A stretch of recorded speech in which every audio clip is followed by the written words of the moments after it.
Alright, so I've been harvesting and tidying up, and here we are at the end of November. I've also planted a good many seeds today. So, let's see if we can review what I did. Right here, I actually found a linden seed. Oh, this needs to come in. That's what the seeds were in. I couldn't get the pen to work on this one, but that's bladdernut I planted.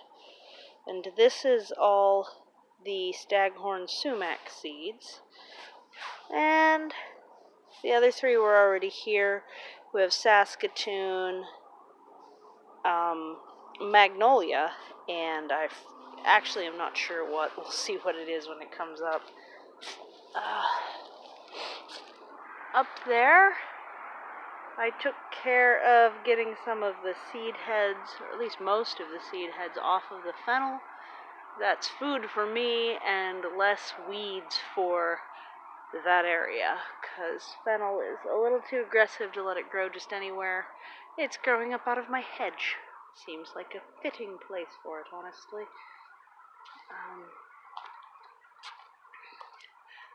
I finally got the apples out of the apple tree. Now, unlike many years, I took a risk and left them there, and this year I lost the gamble. They weren't still food today. They were dripping and strangely textured, and a lot of times they're delicious, but this was not one of the years that turned out. I think I might start and be a little more careful about that. I got down the hill and I picked a really big handful of goji berries that have come ripe since the last time I was down there, which was really nice. Those are now in the freezer because I'm not eating them fast enough. Let's see, what else did I do? I have been weeding out a whole lot of the invasive hairtop alliums out of many beds because they've greened up, and that means I can find them and pull them out, so that's why this bed's a little lumpy. Got a few cress out. I brought out a piece of cardboard. I noticed something really interesting, not only with this plum, but also with the cherry. I'm going to call this dormancy confusion, because it's the end of November and these plants are putting on new growth. So that's happening in the dying cherry as well. There was another spot up and to the left where it did the same thing. This cherry tree is the cherry that has dead man's fingers growing up out of its root system down here. So I do not expect it, oh, and actually out of its trunk now too, I do not expect it to live unless this rootstock ends up being viable and replacing it. I don't expect to. Whoops, I'm having troubles. That's my neighbor's garden. We just have to turn around because I got stuck in the hedge. I don't expect it to live at all. And yet, it's putting out new growth at the end of November at a couple places in its higher up branches. That's really odd. So that's happening with the plum as well, but the plum's in good shape. Yeah, I don't know.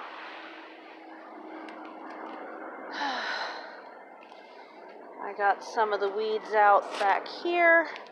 Found a whole nother rock. Some of these rocks that I moved a little bit are actually smothering daffodils, so we'll see how that goes in the spring. I discovered that the label for my, black locust trees had, come out and migrated oddly face down to here. And it took me a minute to figure out what I was looking at there. It's weird, a lot of these plants just, look like ghosts of themselves. The way that they froze. It's like a ghost of a tomato. That's weird. I found another cork elm. Got 2 of them here now potted up, and I tucked it in for the winter.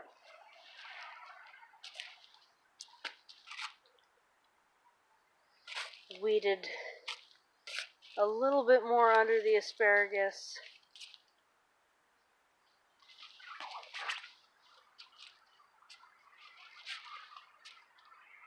Got a bit of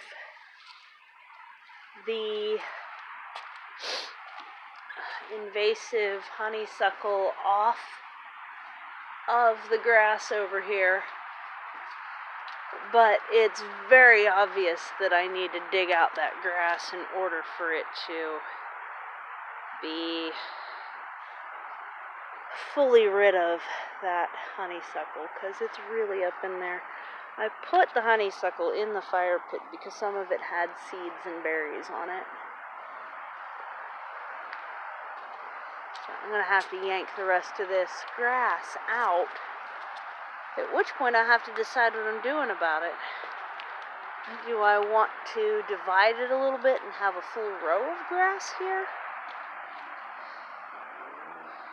Or do I want to replace these with natives of equal height?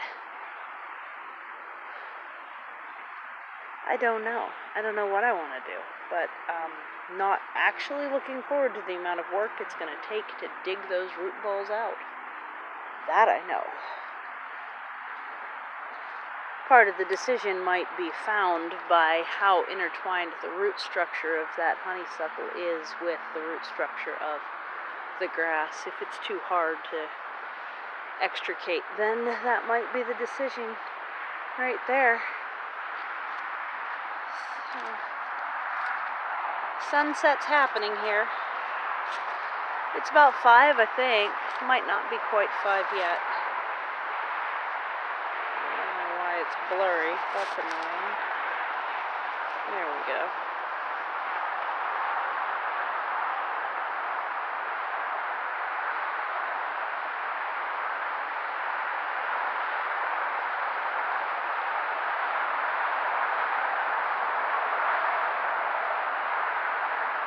That's really nice. I really do enjoy my view.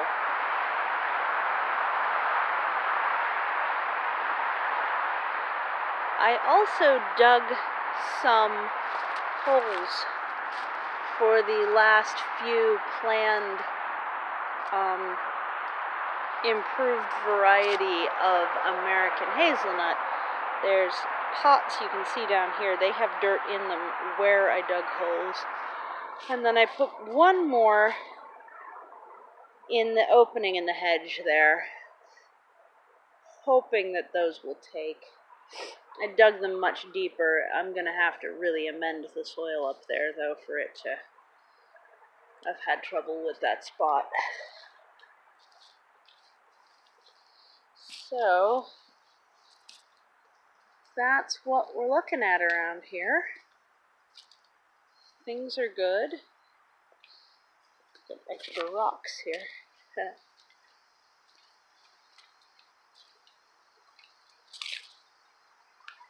Garden's in good shape.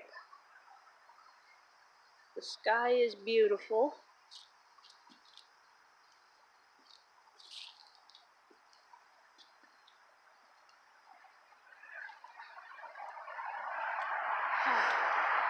Light breeze. It's probably about 40 degrees out here. I've got my heavy coat on, but I'm very comfortable.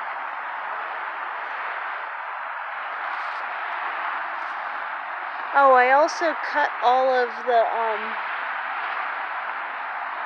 aster seed heads that I could get to. You can see the little white puff balls all through here. Let's see if I can get that to focus again. Like right here. And they're all, whoa, that was a weird thing. They're all down along the side of the stairwell to help get some root systems right along there so that doesn't slide at any point. Yeah, that's what we got here. Alright, obviously losing light, but I feel pretty accomplished. So I'm feeling pretty good about it. Hope you're having a good day too. Bye.